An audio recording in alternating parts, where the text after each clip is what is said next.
Very good morning to all of you. Welcome you all in class 12 economics. So as you already know that we have completed whole syllabus of economics, that is macroeconomics and the Indian economic development. So from the previous few classes we were continuously revise the chapters of your macroeconomics in which students are they facing more of the problems, right? So after that we have started to solve the CBSE sample paper which is issued by the CBSE in 2020, and we have already completed to discuss all the questions which is related to your macroeconomics and the Indian economic development. So total number of questions were 34. We have already discussed the questions as well as the OR question, in which some of the questions have also the OR option. Okay, so either you have to do first one or the OR one, right? So after that we have started to solve the paper CBSE examination paper 2020 कि जो CBSE exam में 2020 में जो paper आया था उसके questions को आज हम लोग डिस्कस करते हैं. जितने भी क्वेश्चन होंगे पेपर पैटर्न सेम ही है, आपको पता है paper pattern will be 34 question will be there, 34 questions होंगे and it is divided into two, that is section A and section B. पता ही है आप लोग को, ये सारा बातें हम लोग ऑनलाइन और ऑफलाइन दोनों क्लास में किए. और फर्स्ट जो हम लोग ने वीडियोस रिलेटेड था आपका CBSE सैम्पल पेपर 2020 उसमें भी डिस्कस कर लिए हैं. इसमें भी आप इसमें 17 क्वेश्चंस होंगे, इसमें भी 17 क्वेश्चंस होंगे. तो टोटल आपके कितने हो गए 34 क्वेश्चन, 17 + 17. ठीक है. सो अब इन 17 क्वेश्चन में हम लोग डिवाइड किस में करते हैं, 4 पार्ट में करते हैं. कैसे? 1 मार्क के क्वेश्चन, 3 मार्क्स के क्वेश्चन, 4 मार्क्स के क्वेश्चन एंड 6 मार्क्स के question. 10 question carries 10 mark each, 2 question carries 2 mark each, 3 question carries 3 questions carries of the 4 marks each, and the 2 question carries of 6 marks each, right? So it is also divided same as that one, 1 marks, 3 marks, 4 marks and the 6 marks. So 10 question of the 1 mark, 2 question of the 3 mark, 3 question of the 4 marks and the 2 question of the 6 mark. Okay, यही आपका paper pattern है. Section A is related to your macroeconomics. ठीक है, macroeconomics से related है. And section B is related to your Indian economic development. Indian economic development.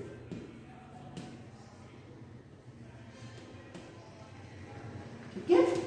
So क्या हो गया आपका section A, section B. Section A is related to your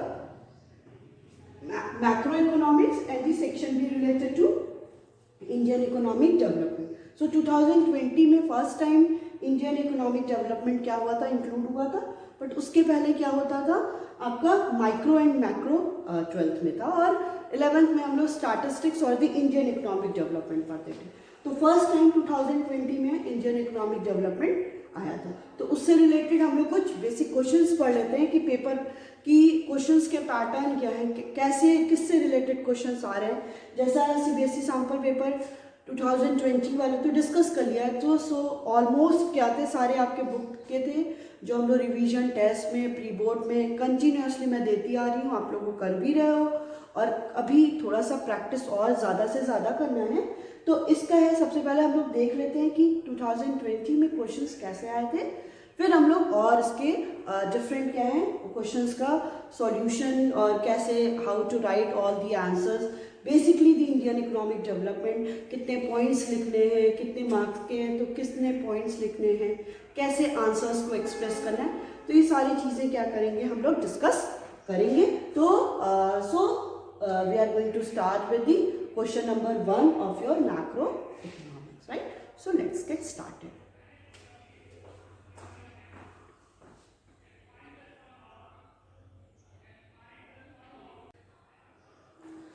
So the question number 1.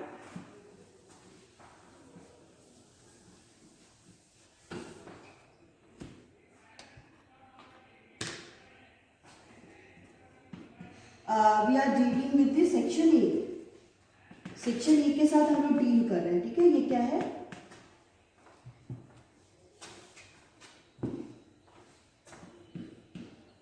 Paper. It is macro economics.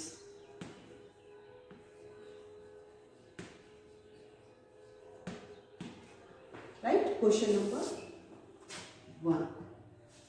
Okay. So the question number 1 is given here.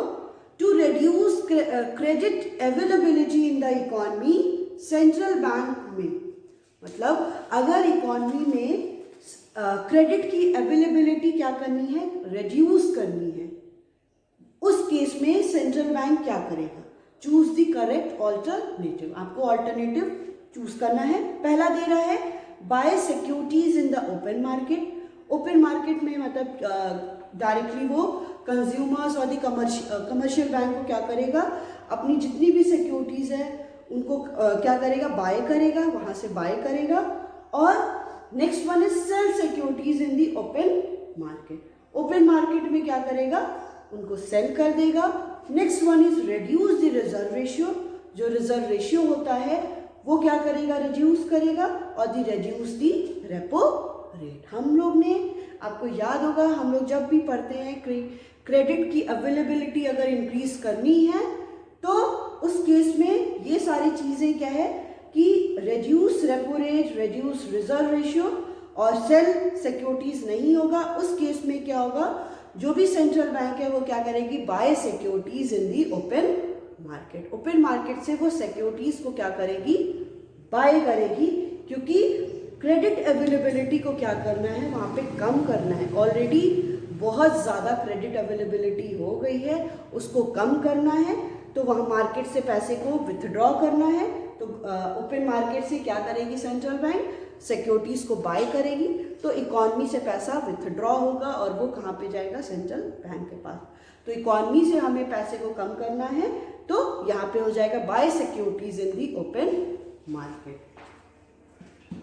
First का आपका first option हो गया buy securities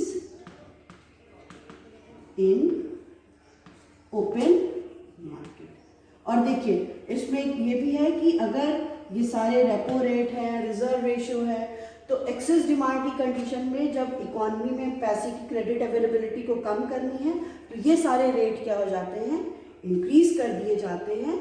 और उस case में जो भी central bank है वो अपनी सिक्योरिटीज को सेल करती है. ठीक है, तो इसका आंसर हो गया फर्स्ट का फर्स्ट हो गया buy securities in the open market. Open market से सिक्योरिटीज को क्या करेगी, बाय करेगी. Second question is given here, question number 2. fill in the blanks is given. So deficit includes interest payment by the government on the past loan. ये fill in the blank दे रहा है और बोल रहा है कि fill up the blank with the correct answer. कि deficit कौन सा deficit है, वो include करता है interest payment को by the government on the past loan. जो past में government ने क्या लिया है, loan लिया है, उसमें किसमें इंटरेस्ट पेमेंट इंक्लूड होता है, किस टाइप के, आपके डेफिसिट में. आपको याद होगा कि जब हम लोग रेवेन्यू डेफिसिट, फिस्कल डेफिसिट और क्या बोलते हैं प्राइमरी डेफिसिट पढ़े थे, तो उसमें से इंटरेस्ट पेमेंट, हम लोग इंटरेस्ट पेमेंट देखे थे, प्राइमरी डेफिसिट से क्या होता है, माइनस हो जाता है. इसमें कह रहा है कि किसमें इंटरेस्ट पेमेंट इंक्लूड होता है. तो हम लोग को याद है कि जो भी पास्ट लोन है, लोन पे क्या है, कंटिन्यूसली अगर गवर्नमेंट लोन ले रही है तो उस पर क्या हो रहा है, इंटरेस्ट पेमेंट भी लग रहा है. तो वो क्या हो गया, रेवेन्यू डेफिसिट. कि revenue expenditure minus revenue receipt. तो इसका आंसर हो गया आपका रेवेन्यू. रेवेन्यू डेफिसिट ही ऐसा है जिसमें इंटरेस्ट पेमेंट क्या होता है, वो इंक्लूड होता है. अगर बात हो जाता है किससे सब्ट्रैक्ट होता है, किससे विथड्रॉ हो जाता है, तो आपका क्या हो जाएगा, primary deficit. Right. So question number 3. State whether the following statement is true or false. कह रहा है ये बताना है कि जो स्टेटमेंट है वो ट्रू है या फॉल्स है। So inventory is a stock variable, आपका एक स्टेटमेंट दे दिया है दैट इज कि इन्वेंट्री क्या है, वो स्टॉक वेरिएबल है। तो so you have to tell that inventory is a stock variable और नॉट। आपको ये रीजन ये आपको बताना है, तो आप बोलोगे यस स्टॉक क्या होता है, इन्वेंट्री क्या होता है, ये आपका स्टॉक वेरिएबल ही होता है। सो यस, और इट इज ट्रू बिकॉज इसको हम लोग किसी इन्वेंट्री को हम लोग किसी पॉइंट ऑफ टाइम पे मेजर करते हैं, और चेंज इन इन्वेंट्री क्या होता है, वो फ्लो होता है, तो उसको किसी पीरियड ऑफ टाइम पे बात करते हैं। सो यस और true, inventory is a stock variable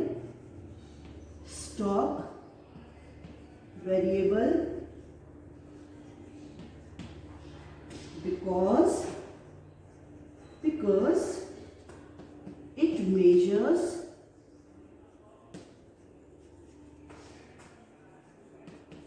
at a point of time, किसी पॉइंट ऑफ टाइम पे हम लोग क्या करते हैं, इन्वेंट्री को मेजर करते हैं। वहीं अगर दे दे रहा है, ये स्टेटमेंट दिया है कि inventory is a flow variable, so आपको क्या कहोगे, आप कहोगे no this is false because inventory is a stock variable because inventory measures at a particular point of time. So it measures at a, you can also add your particular point of time. ठीक है, ये समझ में आया। यही आपके 2020 के paper में आया था, जो आप लोग को एकदम क्लियर करके समझना है कि अगर पहले केस में क्रेडिट अवेलेबिलिटी कम करनी है तो सेंट्रल बैंक क्या करेगी, सिक्योरिटीज को ओपन मार्केट से बाय करेगी। किसमें इंक्लूड होते हैं सारे इंटरेस्ट पेमेंट, हम लोग इंक्लूड किसमें करते हैं, रेवेन्यू डेफिसिट में। अगर हो जाएगा विथड्रॉ करना तो हम लोग किसमें ले लेंगे, प्राइमरी डेफिसिट में। सेकेंड क्वेश्चन, थर्ड है कि स्टेटमेंट दिया है, you have to tell whether this statement is true और फॉल्स। सो स्टेटमेंट है inventory is a stock variable. So आपको पता है इन्वेंट्री क्या होता है, स्टॉक वेरिएबल होता है, क्योंकि अभी आपको याद होगा कि जब हम लोग सैम्पल पेपर 2020 वाला जो CBSE ने इशू किया उसमें भी एक स्टेटमेंट था, इन्वेंट्री फिर fill in the blanks variable and change in inventory fill in the blanks variable.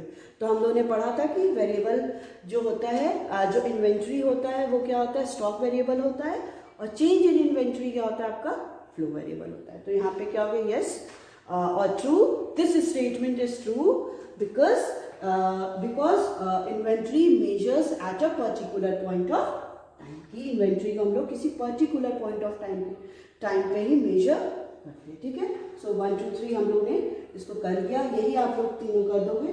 सो यहाँ पर आप लोगों को 3 मार्क्स मिल जाएंगे।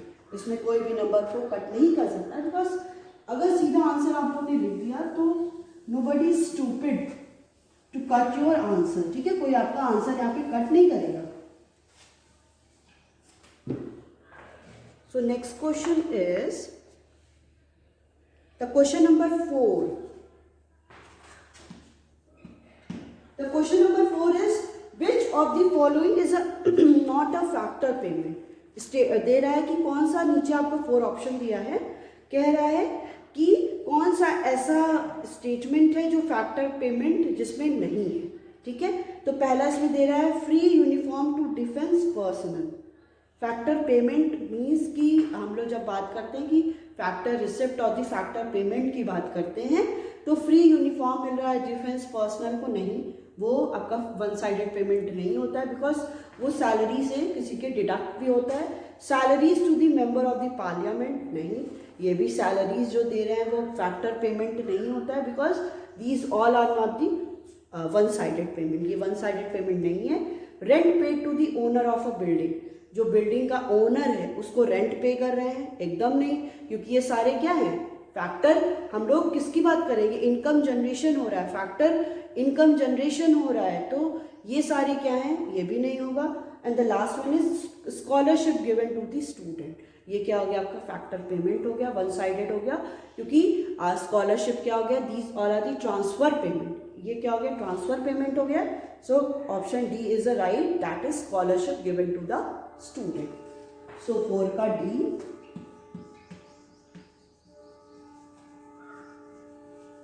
Scholarship given to the student. Right? 4 का D option is right. Now the question number 5, that is, in case of an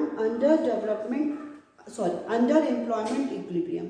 अगर under employment की situation है इक्विलिब्रियम में. अंडर एम्प्लॉयमेंट मतलब सबसे पहले अपने जो भी कंसेप्ट को क्लियर किया करिए कि अंडर एम्प्लॉयमेंट इक्विलिब्रियम का मतलब क्या होगा. That means AG is less than AS. ठीक है, चलिए. Which of the following alternative is not true. ऐसा कौन सा नीचे ऑल्टरनेटिव दे रहा है, 4 ऑप्शन दिया आपको यहाँ पे, वो ट्रू नहीं है. तो कह रहा है चूज द करेक्ट ऑल्टरनेटिव, कि आपको करेक्ट ऑल्टरनेटिव को चूज करना है.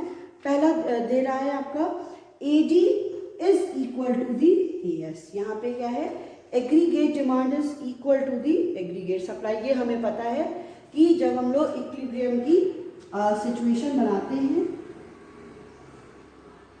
यहाँ पे जब बनाते हैं तो यहाँ पे हम लोग एक टर्म ये तो देते हैं ना, और यहाँ पे भी जब बनाते हैं, जब अंडर एम्प्लॉयमेंट मीन्स पीछे बनता है, तो हम लोग यहाँ पे बात तो करते हैं ना कि AD क्या होता है, AS इक्वल तो होता है. AD aggregate demand aggregate supply के इक्वल तो होता है, but beyond the full employment, full employment के बियॉन्ड होता है. तो हम यहाँ पे ये नहीं कह सकते कि AD AS के इक्वल नहीं है.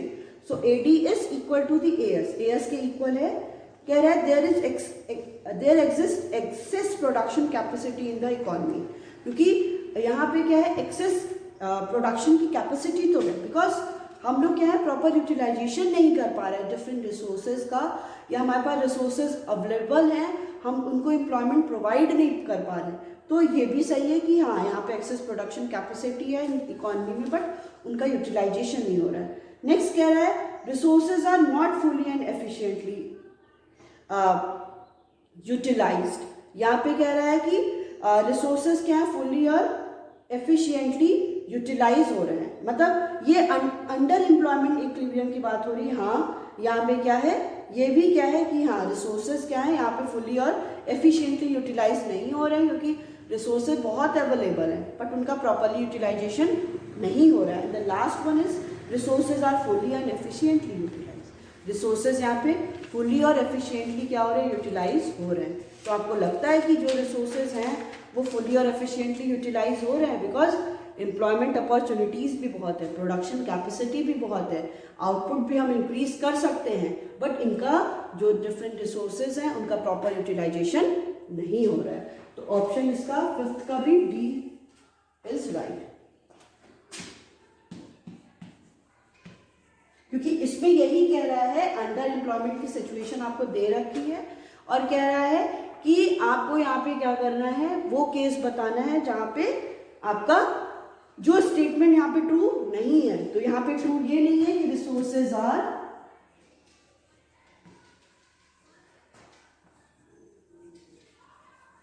Fully and efficiently utilised. Resources यहाँ पे फुली और एफिशिएंटली यूटिलाइज हो रहे हैं. क्या ये स्टेटमेंट सही है? एकदम सही नहीं है. हम लोग कैसे बोल सकते हैं कि यहाँ पे जो भी रिसोर्सेज है वो प्रॉपरली यूटिलाइज हो रहे हैं? तो यहाँ पे रिसोर्सेज क्या हैं, वो प्रॉपरली यूटिलाइज नहीं हो रहे हैं. तो 5th का D is not correct option. Okay, next one is question number 6. Here given that state whether the following statement is true or false. यहाँ पे एक स्टेटमेंट दिया है, वो कह रहा है कि ये स्टेटमेंट सही है या नहीं. तो कह रहा है all financial institutions are the banking institution.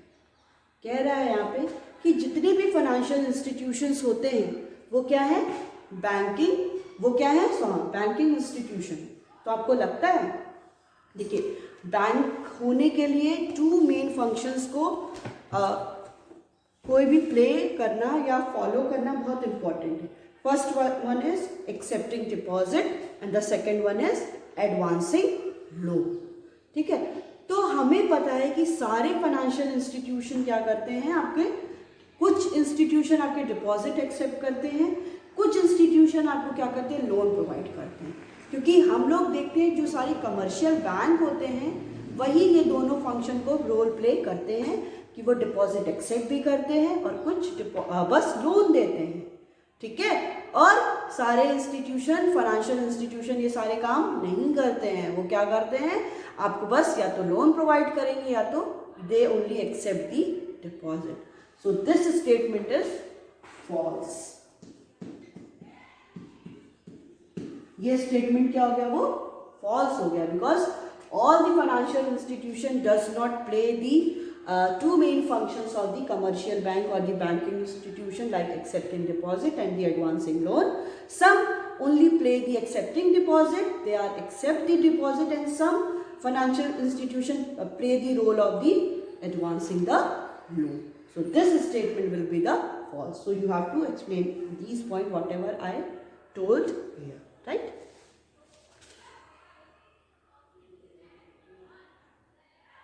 Next question is question number 7.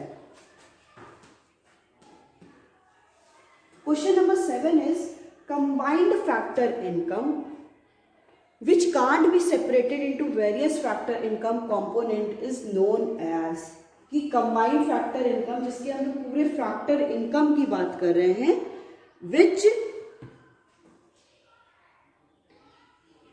which can't be separated into various factor income components is known as, कि जिसमें कंबाइंड फैक्टर इनकम की बात करें जो सेपरेट नहीं हो सकता है किसी भी फैक्टर इनकम के कंपोनेंट से, उसको क्या बोलते हैं। तो फैक्टर इनकम की बात हम लोग किस में करते हैं, फैक्टर इनकम की इनकम जनरेट हो रही है किसमें, income generated from the different methods और the different sources like the land, labour, capital, entrepreneurship, हम ये सारा किस में इंक्लूड करते हैं, मिक्स्ड इनकम में इंक्लूड करते हैं। तो ये यहाँ पे क्या हो गया, मिक्स्ड इनकम। जब हम लोग इनकम मेथड में कैलकुलेट करते हैं ना, COE plus operating surplus plus mixed income, जो मिक्स्ड इनकम में प्रॉपरली क्या होता है कि जो भी फैक्टर इनकम हम उनको सेपरेट नहीं कर सकते और इनका कोई प्रॉपर अकाउंट भी नहीं होता है। ये लोग क्या करते हैं, फॉर दी अपनी जो भी स्मॉल लेवल पे वर्क करते हैं और अपनी इनकम जनरेशन करते हैं। तो mixed income of self employed,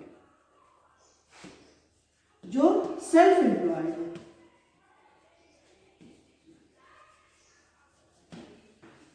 mixed income of self employed, right. So question number 5, 6, 7 we have already discussed. So move to question number 8.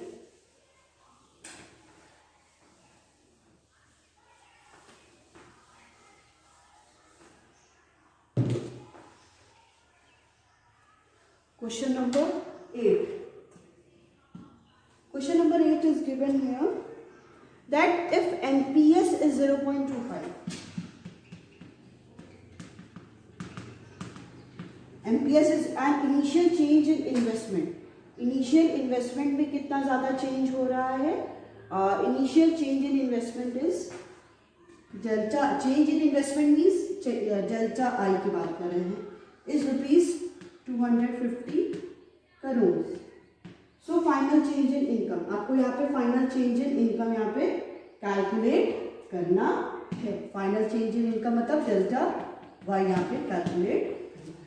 ठीक है, तो हम कैसे कैलकुलेट करेंगे, एमपीएस दिया है तो यहाँ से हम लोग को पता है K इक्वल टू 1/MPS। ठीक है, सो K की वैल्यू हम लोग यहाँ से फाइंड आउट कर लेंगे, 1/0.25, देन K इक्वल टू 4 आ गया। ठीक है, अब हम लोग को पता है K इक्वल टू क्या होता है, delta Y upon delta I। ये फॉर्मूला होता है ना मल्टीप्लायर का, change in income to the change in investment.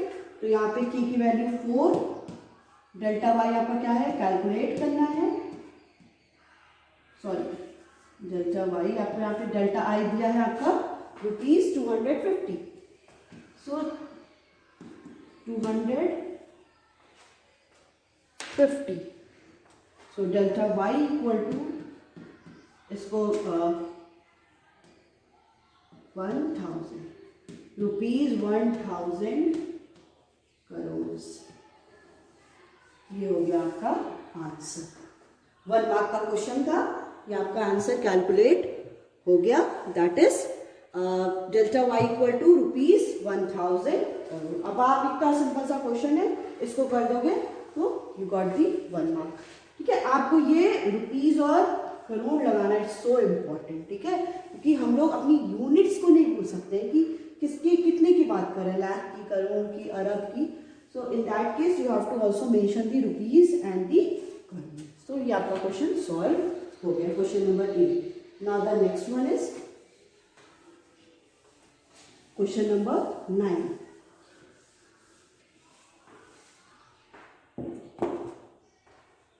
Define the term public goods.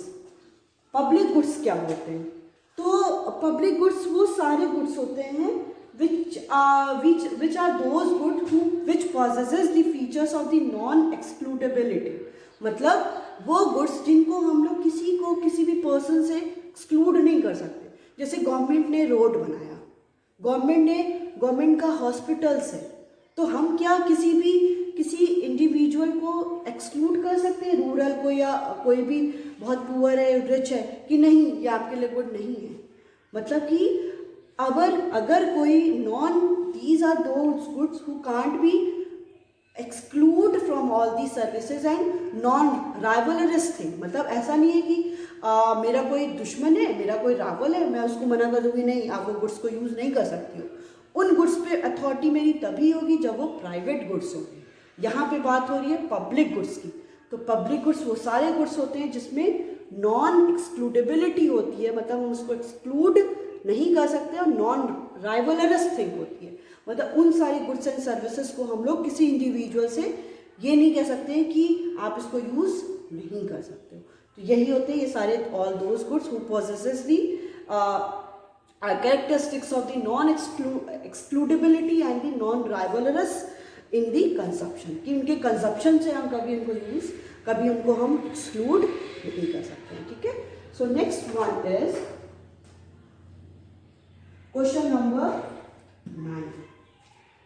9 is given here, that is net domestic fixed capital formation। यहाँ पे दिया है net domestic fixed capital formation plus change in stock plus change in stock. इसके equal क्या होगा, यही पूछना है आपको यहाँ पे कि net domestic fixed capital formation plus change in stock is equal to किसके इक्वल होगा। तो हमें पता है जब net domestic fixed capital formation दिया होता है उसमें हम चेंज इन स्टॉक को प्लस करेंगे। So we get the NDCF, net domestic capital formation. Net domestic capital formation, NDCF जिसको बोलते हैं, ठीक है, net domestic capital formation, right. Okay, so one question is given in the और in this question, इसी में एक और में भी क्वेश्चन दिया हुआ है, that is when gross net when 9 और व्हेन नॉमिनल ग्रॉस GDP, आपकी nominal GDP is given ₹840 crore, price index is 120। So what will be the real GDP? Real GDP क्या होगी? तो हमें पता है price index equal to nominal GDP upon real GDP into 100। ठीक है, इसको हम लोग सॉल्व करते हैं। Nominal GDP upon real GDP। आपका नॉमिनल GDP कितना दिया है? So nominal GDP is given. आपको यहाँ पे क्या कैलकुलेट करना है? You have to calculate the real GDP. तो 840, sorry, price index is given here ना? Price index is yes 120 equal to 840 into real GDP into 100. जिसको आप लोग सॉल्व कर देंगे 120 real GDP is equal to 8400. So real GDP is equal to 8400, 120 आपका आ जाएगा ₹700 करना, राइट? यस. सो ये आपका क्वेश्चन हो गया. क्वेश्चन नंबर 9 था कि यहाँ पे क्या हो गया, नॉमिनल जीडीपी दिया था, प्राइस इंडेक्स दिया था, you have to calculate real GDP. So price index का formula nominal GDP upon real GDP into 100 हम लोग फॉर्मूला पे पुट कर देंगे और यहाँ पे रियल जीडीपी फाइंड आउट कर लेंगे. Okay, so it's all about your today's class. We will continue to solve CBSE examination paper 2020 in the next class also. Okay, thank you.